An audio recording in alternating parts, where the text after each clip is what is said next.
వరంగల్ జిల్లా నర్సంపేట మండలం గురజాల గ్రామ రైతు వేదికలో రైతు భరోసా కార్యక్రమాన్ని తెలంగాణ రాష్ట్ర ముఖ్యమంత్రి రేవంత్ రెడ్డి వీక్షించగా అక్కడ వ్యవసాయ అధికారులు ADO Srinivas, AO Krishnakumar, AEO Ashok Kumar, Sandhya, Triveni అధికారులు మరియు రైతులు పాల్గొన్నారు. ఇదే తరహాలో వద్దన్నపేట, పర్వతగిరి మండలాలలో ఈ కార్యక్రమంలో భాగంగా స్థానిక ఎమ్మెల్యే కేఆర్ నాగరాజు, జిల్లా collector doctor Satyasarada, DAO Vijaya Nirmala, ADO Narsingam, అధికారులు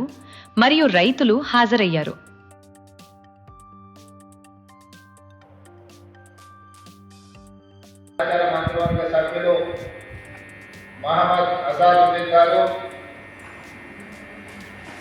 ఈరోజు రైతు వేదిక నుంచి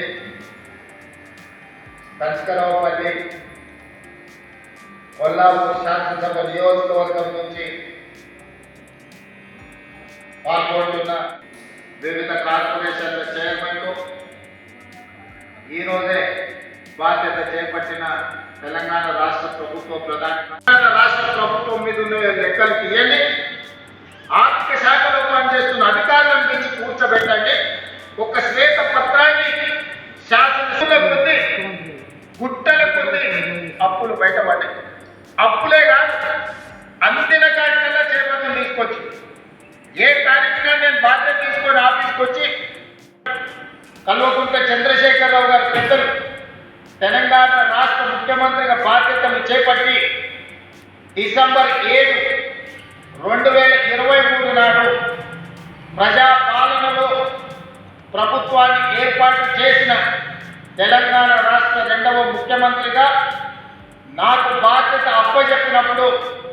ఈ రాష్ట్రం యొక్క అప్పు 8,11,000 కోట్ల రూపాయల అప్పు. అక్షరాల 18 మంది ముఖ్యమంత్రులు దాదాపు 69,000 కోట్ల రూపాయల అప్పు చేస్తే కేవలం ఒకే ఒక్క కుటుంబం, కల్వకుంట్ల చంద్రశేఖరరావు గారి కుటుంబము 7 లక్షల కోట్ల పైగా అప్పు చేసి రాష్ట్ర విభజన జరిగినప్పుడు 16,000 కోట్ల రూపాయల మిగులు ధనిక రాష్ట్రంగా తెలంగాణ రాష్ట్రాన్ని శ్రీమతి సోనియా గాంధీ గారు, శ్రీ మన్మోహన్ సింగ్ గారు మనకు అప్పచెప్తే అప్పుల ఊపిలో నిండా ముంచేసి మళ్ళీ లేవడానికి